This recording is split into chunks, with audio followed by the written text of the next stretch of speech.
Bonjour les incarnés, je suis le devin chinois blanc avec le Covid. Bienvenue dans l'unité énergétique de l'humanité. Aujourd'hui nous allons parler de l'énergie 11, la paix, et d'Ansan Suu Kyi.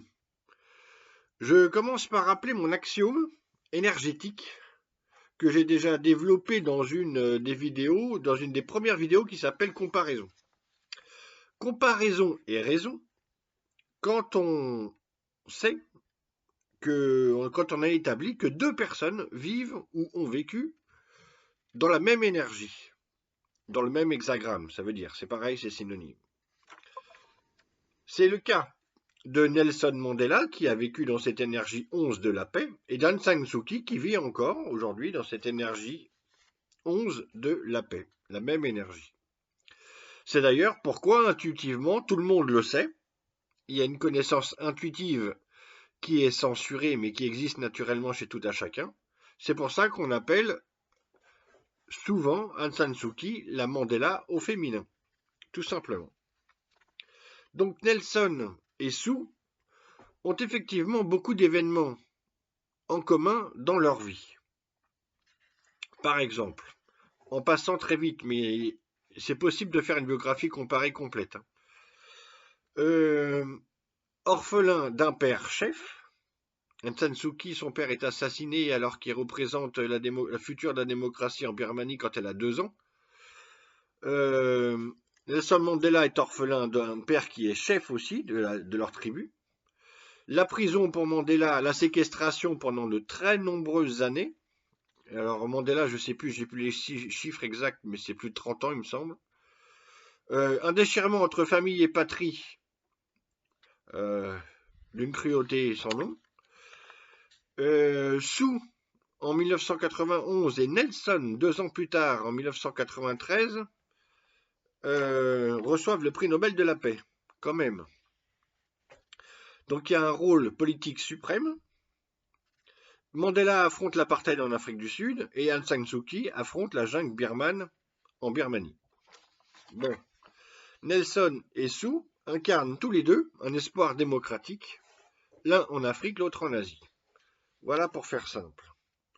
J'avais déjà écrit tout un texte de 6 pages à 4 sur Aung San Suu Kyi et son énergie 11 la paix en 2015. À cette date, Sue bénéficiait encore d'un vent favorable venant des pays étrangers, notamment occidentaux. Aujourd'hui, la géopolitique mondiale a considérablement changé. Les rapports de force ont imposé de nouveaux discours. Je ne développe pas. Ça, ce n'est pas mon registre. Je signale juste que le contexte a complètement changé. Donc le regard sur Aung San Suu Kyi a complètement changé. Quant aux informations qui nous parviennent, je suis incapable de dire jusqu'où elles sont tronquées. Voilà. Donc se battre pour la démocratie de nos jours semble un combat perdu d'avance, même en France. Mais ce n'est pas à moi d'en juger. Mais je vous parle seulement des énergies en présence. Alors, dans l'architecture savante des 64 hexagrammes du Yiking, les hexagrammes 11 de la paix et 12 de l'adversité forment une sorte de couple d'opposition naturelle. J'aimerais attirer votre attention sur quelques éléments techniques et visuels que je vais vous montrer. Tous deux, c'est les énergies 11 la paix et 2 adversité. Tous deux sont composés des éléments du ciel et de la terre. L'énergie 11 de la paix s'appelle aussi la fluidité printanière, car elle correspond à l'équinoxe du printemps. Et l'énergie 12 de l'adversité s'appelle aussi le blocage d'automne, l'énergie correspond à l'équinoxe d'automne. Ok. Donc on a bien quand même dans cette dimension-là le Yiking dans le cycle annuel des saisons et des forces énergétiques. Bon, au passage. Par ailleurs, leur relation enchevêtrée entre 11 et 12 s'étend jusque dans le texte des traits. J'ai fait déjà des biographies pour les énergies 11 et 12, et il y a plein de choses en commun dans le texte des traits où ça se sent dans la vie des personnes, le destin ou la destinée, suivant comment on s'est développé. C'est pas le sujet aujourd'hui. Donc je vous montre le dessin des 6 traits de l'énergie 11, la paix. Et comme ça, si on inverse après, on verra l'énergie 12 de l'adversité. Alors, je vous montre.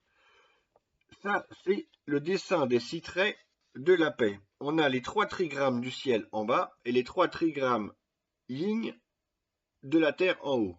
3 yang, 3 yin. Ok. Et quand on va inverser, quand je vous parle de l'énergie de l'adversité, eh ben c'est que les énergies se sont opposées. Les 3 yin sont en bas et les 3 yang sont en haut. Voilà ce qui se passe. Suivant que les yin et les yang sont en haut ou en bas, c'est pas du tout la même énergie. Il y en a un c'est fluide et l'autre c'est bloqué. Alors, on va expliquer succinctement cette fluidité et ce blocage. L'hexagramme 11, la paix, la prospérité, la fluidité printanière, est formé en bas du trigramme du ciel. On a vu les 3 yang en bas. Et en haut des 3 trigrammes de la terre, les 3 yin en haut. Dans ce dessin des 6 traits, alors je peux le remontrer, mais vous pouvez aussi vous le dessiner, c'est même un exercice on ne peut plus simple et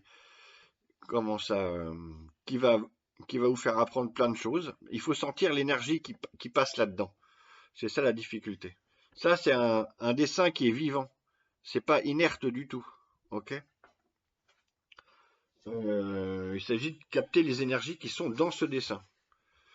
Alors, dans ce dessin des 6 traits, les forces sont vivantes et actives. Les 3 yang poussent vers le haut. Les 3 yang qui sont là, avec leur énergie masculine, poussent vers le haut. Et les 3 yin qui sont là ont tendance, eux, à descendre. Ce qui crée un rapprochement et une cohésion entre les 2 blocs yang et yin. Donc il y a un développement relationnel, etc. Que je vais mettre des mots plus précis dessus. Ils tendent donc les yang tendent à monter et les yin à descendre, si bien que les 2 trigrammes, les 2 éléments, s'accordent et se complètent harmonieusement et que tous les traits se trouvent en correspondance. C'est intéressant aussi. C'est pourquoi l'énergie 11, la fluidité printanière, représente un mouvement d'éclosion qu'il faut accompagner pour le conduire vers la maturité estivale. Ça, c'est dans la logique énergétique sur le long terme. L'hexagramme 11 de la paix est donc un destin de fluidité printanière, vu dans son ensemble, appliqué, humanisé à une personne, où yin et yang se conjuguent de manière harmonieuse et fructifiante, où une ivresse, une effervescence est produite par l'excellence de l'échange entre les mouvements du ciel et de la terre. Une prospérité naît de cette féconde communication entre le haut et le bas, entre l'intérieur et l'extérieur. Dans tout ce que je viens de dire, on peut penser à Mandela, tout est archi juste pour Mandela. Je ne vais pas vous le relire, mais vous pouvez vous le remettre, vous pensez à Mandela et ça sonne juste, c'est de la musique. Alors, je finis par une petite dernière page. Donc pour ceux et celles qui ne l'auraient pas encore vu, je conseille le film de Luc Besson qui s'appelle The Lady, c'est pas son plus connu mais c'est splendide, magnifique, bravo, qui raconte magnifiquement et justement la vie d'Aung San Suu Kyi en Birmanie avec une interprétation troublante de Michel Yeo. Pour ma part, je n'ai composé qu'un petit quatrain divinatoire pour cette femme extraordinaire. Alors, qui n'est plus à la mode, mais ça je m'en fous. Alors, 11. Aung San Suu Kyi, la paix en Birmanie. Père tué, Suu sème la démocratie.